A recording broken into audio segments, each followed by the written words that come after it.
আমি আপনাকে একটি গল্প বলতে চাই যা সারা বিশ্বের মানুষের জীবন পরিবর্তন করেছে। এটা এমন কোনো গল্প নয় যা কেউ বানিয়ে বলেছে, বরং একটি বাইবেল থেকে এসছে, যা পরাৎপর ঈশ্বরের বাক্য। তাই এটি সত্য এবং নির্ভরযোগ্য। কেবলমাত্র একজনই ঈশ্বর আছেন এবং তিনি হলেন পরাৎপর ঈশ্বর। পরাৎপর ঈশ্বর কিন্তু যে কোনো ব্যক্তি, আত্মা, ধর্মীয় শিক্ষক, সরকার অথবা যে কোনো দেবতার থেকে অধিক শক্তিশালী, যাকে মানুষ আরাধনা করে।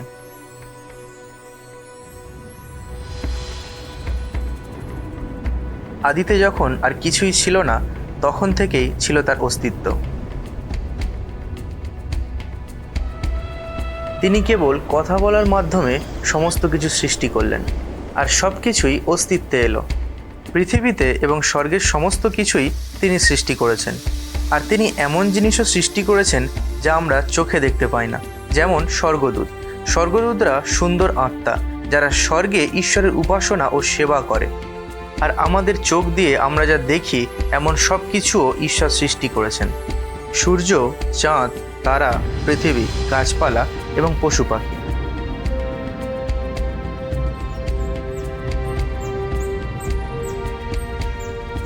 সবশেষে তিনি তার নিজস্ব প্রতিমূর্তিতে এক পুরুষ এবং নারী সৃষ্টি করলেন। যখন ঈশ্বর সব কিছু সৃষ্টি করলেন, তিনি বললেন, সত্যিই ভালো হয়েছে। ঈশ্বর সেই পুরুষ এবং নারীকে বসবাসের জন্য একটি সুন্দর উদ্যান দিলেন। প্রতিদিন তারা ঈশ্বরের সঙ্গে হাঁটতেন এবং তার সঙ্গে ও একে অপরের সঙ্গে অসাধারণ সম্পর্ক উপভোগ করতেন। ঈশ্বর তাদের বলেছিলেন উদ্যানের যত্ন নিতে এবং সব কিছু উপভোগ করতে।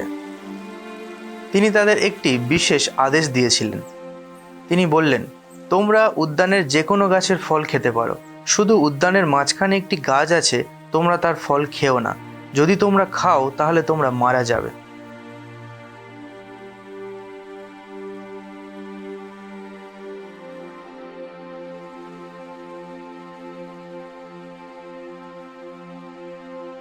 পুরুষ এবং নারীর ঈশ্বরের সঙ্গে এবং একে অপরের সঙ্গে সম্পর্ক ছিল একদম নিখুঁত। ঈশ্বর আমাদেরকে এই একই সম্পর্ক রাখার জন্যই সৃষ্টি করেছেন, তার সঙ্গে এবং একে অপরের সঙ্গে।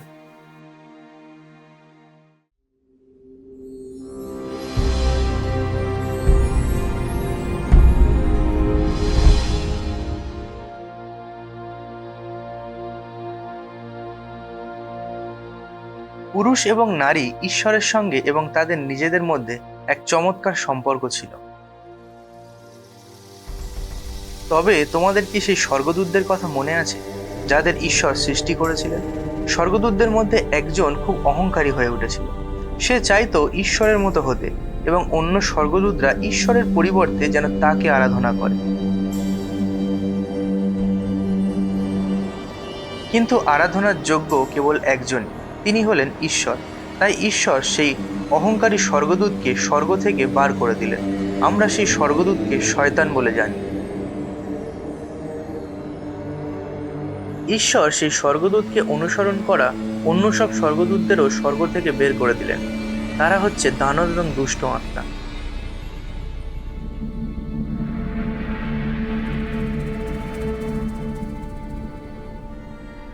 একদিন শয়তান সেই নারীকে প্রলোভিত করলো নিষিদ্ধ সেই গাছের ফল খেতে।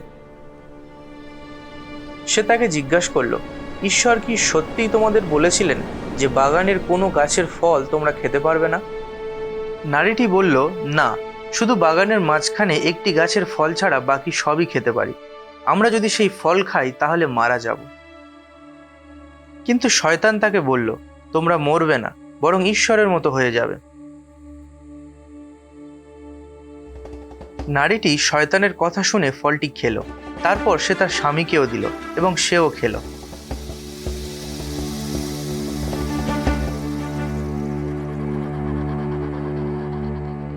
আর সেই দিনই তারা দুজনেই পাপ করলো। পাপ হলো যখন আমরা ঈশ্বরের আদেশ অমান্য করি। ঈশ্বর ধার্মিক এবং পবিত্র, তাই যখন আমরা তার অবাধ্য হই, তখন তিনি আমাদের শাস্তি দিতে বাধ্য। ঈশ্বর সেই পুরুষ এবং নারীকে বাগান থেকে বের করে দিলেন এবং তাদের ঈশ্বরের সঙ্গে সম্পর্ক অনন্তকালের জন্য ভেঙে গেল। সেই পুরুষ এবং নারীর মতো আমরা সকলেই পাপ করেছি। আমাদের ঈশ্বরের সঙ্গে সম্পর্ক ভেঙে গেছে এবং পাপের ফল হলো আমরা মারা গেলে অনন্তকালের জন্য নরকদণ্ড ভোগ করব। আমরা যেমনভাবে সৃষ্টি হয়েছিলাম তেমনভাবে ঈশ্বরের সঙ্গে চিরকাল আর বাঁচতে পারি না। তাহলে এখন কি করা যেতে পারে?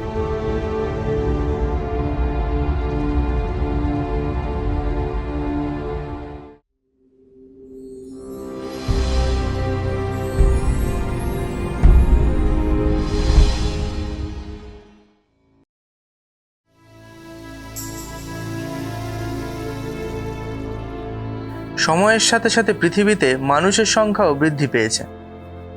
যদিও তারা প্রত্যেকেই পাপ করেছিল, তবুও ঈশ্বর তাদের খুব ভালোবাসতেন এবং চাইতেন তারা যেন তার সঙ্গে সম্পর্ক বজায় রাখে।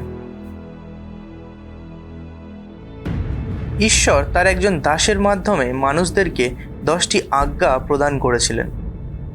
মনে রেখো, ঈশ্বর সঠিক এবং পবিত্র, তাই তার সঙ্গে বাস করতে হলে আমাদেরও সঠিক ও পবিত্র হতে হবে। 10 আজ্ঞা মানুষকে শিখিয়েছে কিভাবে ঈশ্বরের সঙ্গে এবং একে অপরের সঙ্গে সঠিকভাবে জীবনযাপন করতে হয়। তার মধ্যে কিছু আজ্ঞা ছিল: অন্য ঈশ্বরের আরাধনা করো না, মূর্তি তৈরি করো না, তোমার বাবা মাকে সম্মান করো, মিথ্যা বলো না, চুরি করো না, হত্যা করো না, অন্য মানুষের জিনিসপত্রে লোভ করো না, ব্যভিচার করো না। তবে কেউই এসব আদেশ সম্পূর্ণভাবে পালন করতে সক্ষম হয়নি। তারা যখনই পাপ করত, ঈশ্বর তাদেরকে সেই পাপ স্বীকার করার এবং শাস্তির পরিবর্তে একটি উৎসর্গ নিবেদন করার সুযোগ দিতেন। এই উৎসর্গ ছিল একটি নির্দোষ এবং নিখুঁত প্রাণীর রক্তবাহিত করা। যখন তারা উৎসর্গ নিবেদন করত, তারা ঈশ্বরের কাছে ক্ষমা প্রার্থনা করত এবং প্রাণীটিকে তাদের পরিবর্তে হত্যা করত। কেবল রক্তপাতের মাধ্যমে একজন মানুষের পাপ ক্ষমা করা যেতে পারে। তবে সময় বাড়ার সাথে সাথে তাদের হৃদয় এবং তাদের পাপের জন্য অনুশোচনা ছিল না, বরং তাদের উৎসর্গ হয়ে উঠল শূন্য আচারের মতো। ঈশ্বর বললেন, আমি তোমাদের এই শূন্য উৎসর্গ যথেষ্ট সহ্য করেছি। নিয়ম মেনে চলা ও পশু উৎসর্গ করার মাধ্যমে মানুষ বুঝতে পারল যে তারা নিজেরাই ঈশ্বরের কাছে ফিরে আসতে সক্ষম নয়। তাহলে কি করা যায়?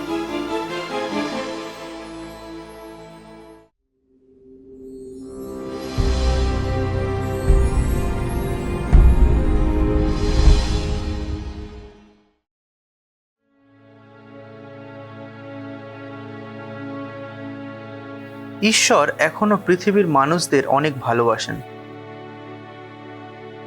অতএব সঠিক সময়ে ঈশ্বর যিশুকে পাঠালেন মানুষকে দেখানোর জন্য কিভাবে তারা তার সঙ্গে সম্পর্ক ঠিক করতে পারে। যিশু কে?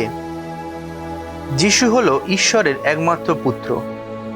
যিশু একজন চমৎকার শিক্ষক ছিলেন। মানুষ তাকে শুনতে ভালোবাসত, কারণ তিনি তাদের শেখাতেন কিভাবে তারা ঈশ্বরের কাছে ফিরে আসতে পারে। যিশু একজন ক্ষমতাশালী অলৌকিক কার্যের অধিকারী।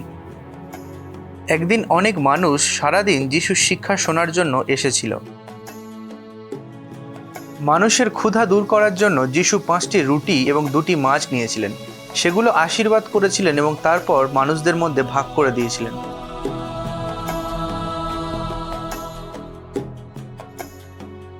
সেই দিন 5000-এরও বেশি মানুষ খেয়েছিল এবং সন্তুষ্ট হয়েছিল। যিশুর শক্তি আমাদের প্রয়োজন পূরণ করতে সক্ষম।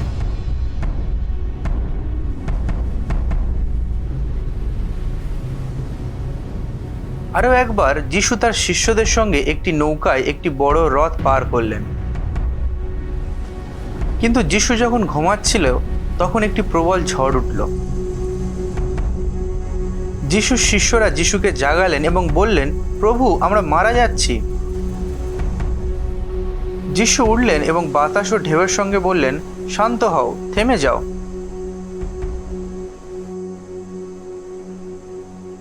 আর সঙ্গে সঙ্গে বাতাস এবং বৃষ্টি থেমে গেল। যিশুর শক্তি প্রকৃতির শক্তির চেয়েও অনেক বেশি।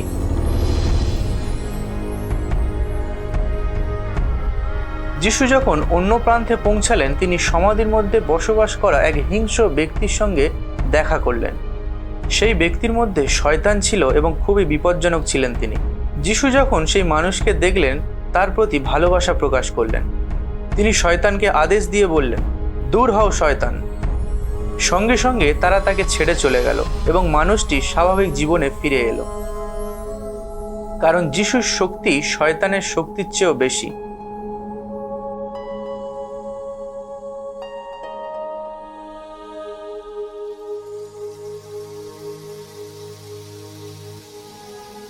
একদিন যিশুর এক ঘনিষ্ঠ বন্ধু অসুস্থ হয়ে মারা গেল। কয়েকদিন পরে যিশু তার বন্ধুর সমাধির কাছে পৌঁছালেন। যখন তিনি তার বন্ধুর সমাধি দেখলেন, যিশু কাঁদতে শুরু করলেন। যিশু সমাধির সামনে গিয়ে বললেন, বন্ধু, বেরিয়ে এসো। তার বন্ধু সমাধি থেকে জীবিত বেরিয়ে এলো। যিশুর শক্তি মৃত্যুর চেয়েও বেশি।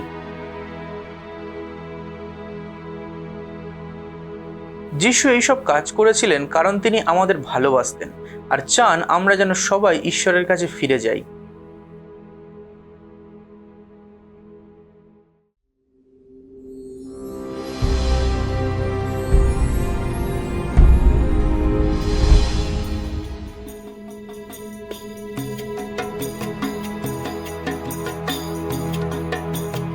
যিশু ছিলেন ঈশ্বরের পুত্র, একজন অসাধারণ শিক্ষক এবং এক শক্তিশালী অলৌকিক কার্য সম্পাদক। আর যত মানুষ পৃথিবীতে বাস করেছে তাদের মধ্যে শুধুমাত্র যিশুই কখনো পাপ করেননি। তিনি একমাত্র ব্যক্তি যিনি পাপের জন্য শাস্তি পাওয়ার যোগ্য ছিলেন না। অনেক ব্যক্তি যিশুকে ভালোবাসতেন, তবে কিছু ধর্মীয় নেতা যিশুকে হিংসাও করতেন। তারা তাকে গ্রেপ্তার করলো, বিচার করলো এবং হত্যা করার সিদ্ধান্ত নিল। তারা যিশুকে একটি বড় ক্রুশের ওপর বিদ্ধ করলেন। তারা তার হাত ও পা ক্রুশে পেরেক দিয়ে গেঁথে দিল। যখন তিনি ক্রুশে ঝুলছিলেন, যিশুর অমূল্য রক্ত মাটিতে ঝরতে লাগলো। তিনি উচ্চস্বরে বললেন, সমাপ্ত হলো। যিশু হলেন পরিপূর্ণ ও সর্বশেষ বলিদান। ঈশ্বর আমাদের ভালোবাসেন এবং আমাদের বদলে যিশুকে ক্রুশে মৃত্যুবরণ করতে অনুমতি দিয়েছেন। যিশু আমাদের সব পাপের শাস্তি নিজের ওপর বহন করেছিলেন। শুধুমাত্র রক্ত ঝরানোর মাধ্যমেই আমাদের পাপ ক্ষমা পাওয়া সম্ভব। আমাদের পাপের মূল্য কেউ একজনকে পরিশোধ করতেই হতো। সেই দিন যিশু মৃত্যুবরণ করার পর তার বন্ধুরা তার দেহ নামিয়ে এনে একটি সুরক্ষিত সমাধিতে রাখলেন।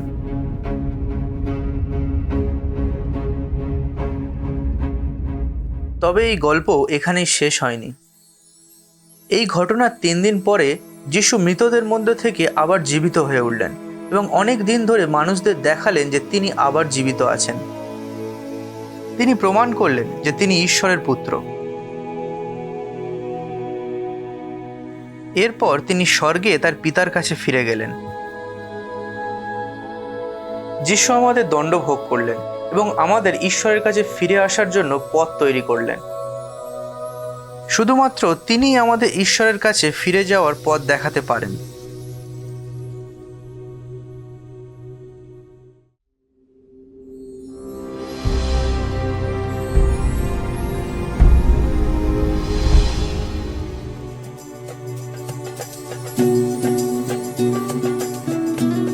যখন যিশু পৃথিবীতে ছিলেন, তিনি একটি গল্প বলেছিলেন। একজন যুবক তার বাবাকে বলল, আমার প্রাপ্য উত্তরাধিকার আমাকে দিয়ে দিন। যুবকটি দূর দেশের উদ্দেশ্যে রওনা হলো এবং সেখানে উচ্ছৃঙ্খল জীবনযাপন করে সব টাকা অপচয় করল। সে সবকিছু খরচ হয়ে যাওয়ার পর সবচেয়ে নিকৃষ্ট কাজে নিযুক্ত হলো, যেটা হলো শূকর চড়ানোর কাজ। একদিন তার জ্ঞান ফিরল। সে ভাবল, আমার বাবার কত ভাড়াটে কর্মচারী আছে যাদের কাছে খাবারের অভাব নেই, আর আমি এখানে না খেতে পেয়ে মরছি। আমি উঠে আমার বাবার কাছে ফিরে যাব এবং তাকে বলবো, বাবা, আমি স্বর্গের বিরুদ্ধে, তোমার বিরুদ্ধে পাপ করেছি। আমি আর তোমার ছেলে হওয়ার যোগ্য নই, বরং আমাকে তোমার একজন ভাড়াটে কর্মচারীর মতো করে নাও। তারপর সে উঠে তার বাবার কাছে গেল।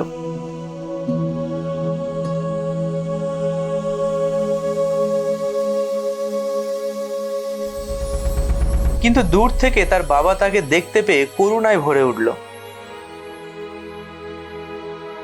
তিনি তার ছেলের দিকে দৌড়ে গিয়ে তাকে জড়িয়ে ধরলেন এবং তাকে চুম্বন করলেন। ছেলেটি তাকে বলল, বাবা, আমি স্বর্গের বিরুদ্ধে এবং তোমার বিরুদ্ধে পাপ করেছি। আমি আর নিজেকে তোমার ছেলে বলার যোগ্য নই। কিন্তু বাবা তার দাসকে বললেন, দ্রুত ভালো পোশাকটি নিয়ে তাকে পরিয়ে দাও, তার আঙুলে একটি আংটি এবং পায়ে জুতো পরিয়ে দাও। চলো আমরা আনন্দের ভোজ করব এবং উদযাপন করব, কারণ আমার ছেলে হারিয়ে গিয়েছিল আর এখন তাকে খুঁজে পাওয়া গেছে।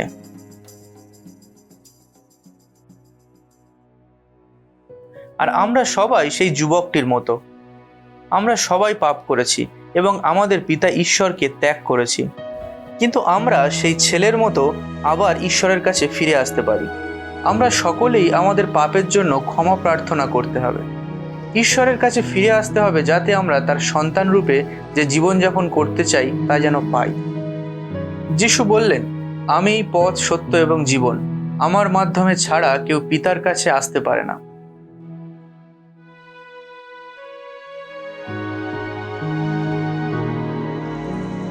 আপনি কি চান যিশু আপনাকে ঈশ্বরের কাছে ফিরিয়ে নিয়ে যাক?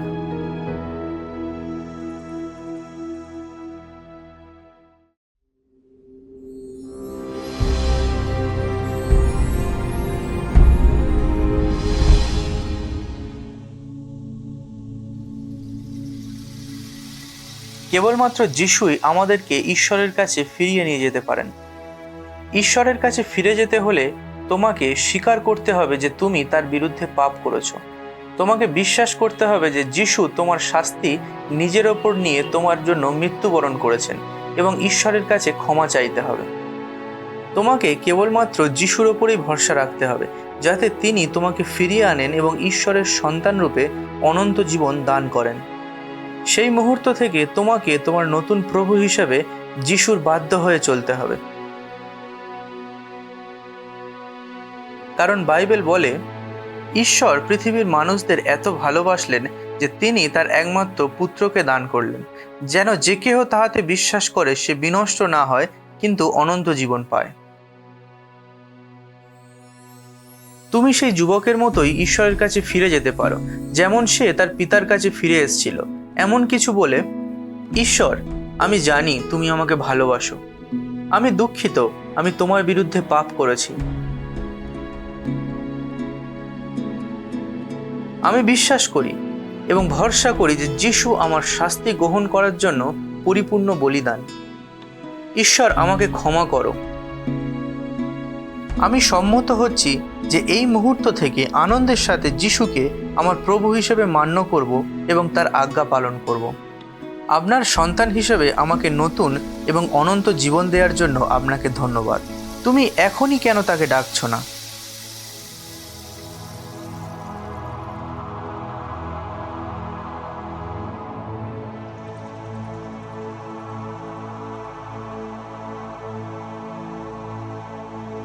যদি তুমি সত্যি ঈশ্বরকে ডেকে থাকো, তবে এখন তুমি চিরদিনের জন্য ঈশ্বরের সন্তান। ঈশ্বর চান যে তুমি অন্যদের জানাও যে তুমি তার সন্তান। ঈশ্বরের পরিকল্পনা শুধু তোমাকে তার কাছে ফিরিয়ে আনা নয়, বরং তোমার মাধ্যমে তোমার পরিবার, বন্ধু বান্ধবদেরও ফিরিয়ে আনা, যাতে তাদের ঈশ্বরের সঙ্গে এবং একে অপরের সঙ্গে সম্পর্ক পুনরুদ্ধার হয়। তুমি এমন কাকে জানো যাকে এই গল্পটি শোনানো দরকার?